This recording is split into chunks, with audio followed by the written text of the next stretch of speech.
स्वाध्याय इयत्ता 7वी विषय भूगोल पाठ 2 सूर्य, चंद्र व पृथ्वी. प्रश्न पहिला, चुकीची विधाने दुरुस्त करून लिहा. प्रश्न पहिला, चंद्र सूर्याभोवती प्रदक्षिणा घालतो. उत्तर, चंद्र पृथ्वीभोवती प्रदक्षिणा घालतो.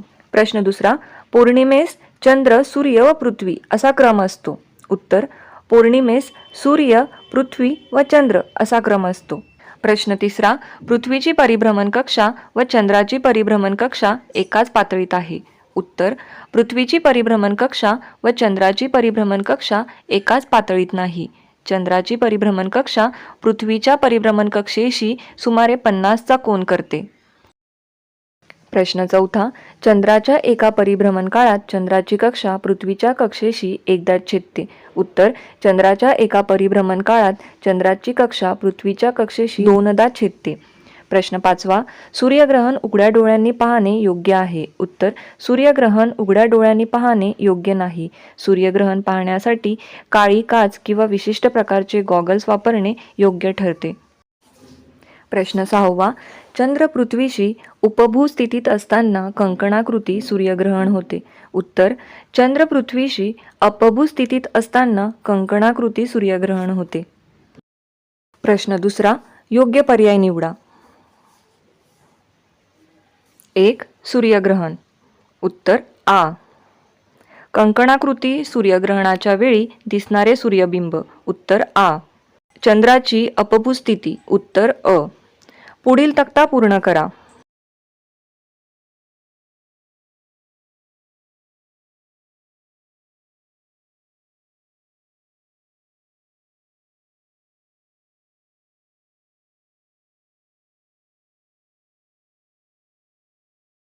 प्रश्न चौथा, आकृती काढा व नावे लिहा.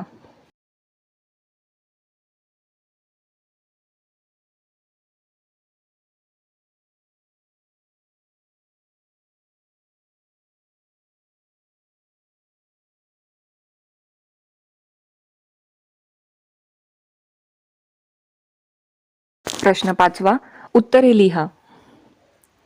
प्रश्न पहिला, दर अमावस्या व पौर्णिमेस चंद्र, पृथ्वी, सूर्य एका सरळ रेषेत का येत नाहीत? उत्तर, पृथ्वीची सूर्याभोवतीची परिभ्रमण कक्षा व चंद्राची पृथ्वीभोवतीची परिभ्रमण कक्षा एकाच पातळीत नाहीत.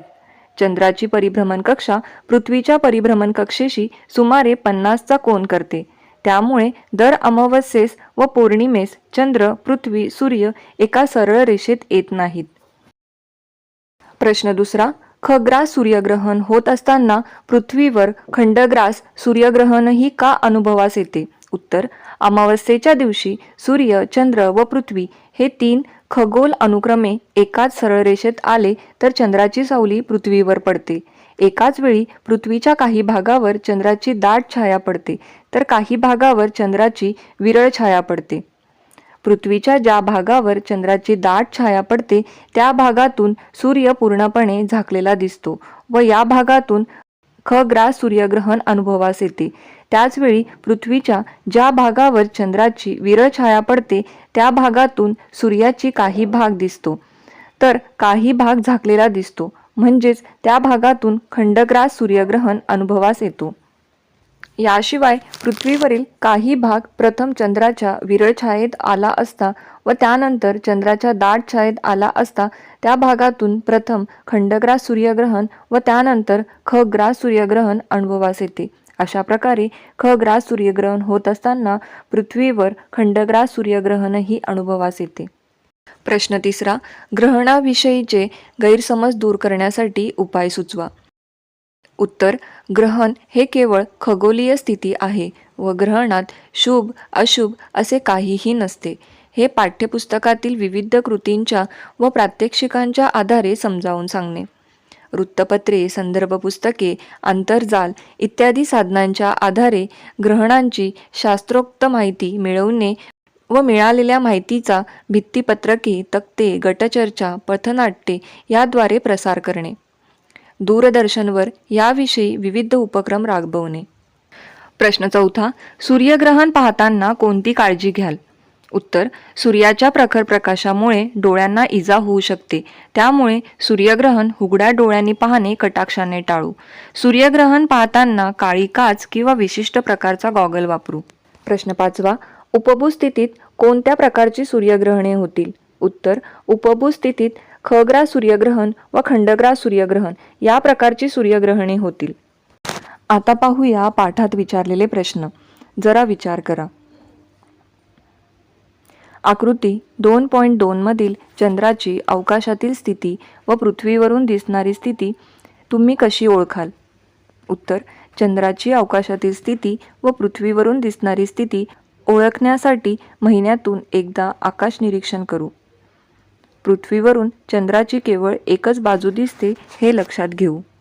अमावस्येच्या दिवशी चंद्राच्या अर्ध्या भागावर सूर्यप्रकाश पडतो व अर्ध्या भागावर सूर्यप्रकाश पडत नाही, परंतु ज्या अर्ध्या भागावर सूर्यप्रकाश पडत नाही ती बाजू अमावस्येला पृथ्वीवरून दिसत असल्यामुळे पृथ्वीवर चंद्र पूर्णपणे दिसत नाही हे समजून घेऊ.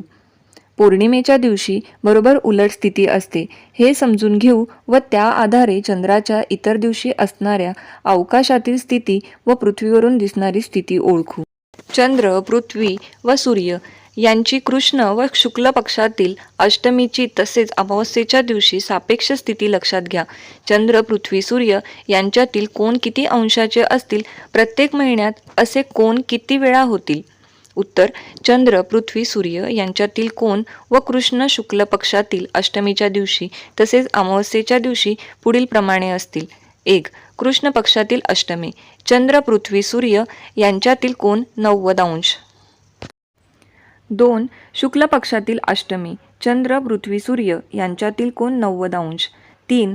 अमावस्या. चंद्र, पृथ्वी, सूर्य यांच्यातील कोन 0 अंश. प्रत्येक महिन्यात अष्टमीच्या स्थितीतील कोन 2 वेळा व अमावस्या व पौर्णिमा स्थितीतील कोन 1 वेळा होईल. जरा डोके चालवा.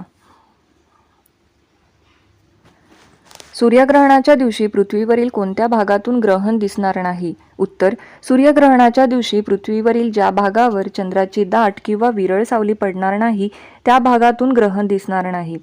कंकणाकृती आणि खग्रास असे सूर्यग्रहण एकाच वेळी होऊ शकते काय? उत्तर कंकणाकृती आणि खग्रास असे सूर्यग्रहण एकाच वेळी होऊ शकत नाही. चंद्रग्रहण कंकणाकृती का दिसणार नाही? उत्तर चंद्र हा पृथ्वीचा उपग्रह आहे. चंद्राच्या आकारमानापेक्षा पृथ्वीचे आकारमान खूप मोठे आहे व चंद्र पृथ्वीच्या जवळ आहे. परिणामी चंद्रग्रहणाच्या वेळी पृथ्वीची दाट सावली चंद्रापर्यंत न पोहोचता ती आकाशातच संपली अशी स्थिती उद्भवू शकणार नाही. त्यामुळे चंद्रग्रहण कंकणाकृती दिसणार नाही. चंद्रावर गेल्यावर तुम्हाला कोणकोणती ग्रहणे दिसू शकतील? चंद्रावर गेल्यावर तेथून खग्रास व खंडग्रास सूर्यग्रहणे दिसू शकतील. इतर ग्रहांमुळे होणारी सूर्यग्रहणे आपण का पाहू शकत नाही? उत्तर चंद्र या उपग्रहाच्या तुलनेत इतर ग्रह पृथ्वीपासून दूर अंतरावर आहेत. इतर ग्रहांच्या दाट किंवा विरळ छाया पृथ्वीवर पडत नाही. त्यामुळे इतर ग्रहांमुळे होणारी सूर्यग्रहणे आपण पाहू शकत नाही. धन्यवाद. असेच नवनवीन व्हिडिओ पाहण्यासाठी आपल्या जीवनीज पेज या चॅनलला अवश्य सबस्क्राईब करा व शेजारील दिलेल्या बेल आयकॉनला देखील क्लिक करा, जेणेकरून आमचे लेटेस्ट व्हिडिओ सर्वात अगोदर आपल्यापर्यंत पोहोचतील.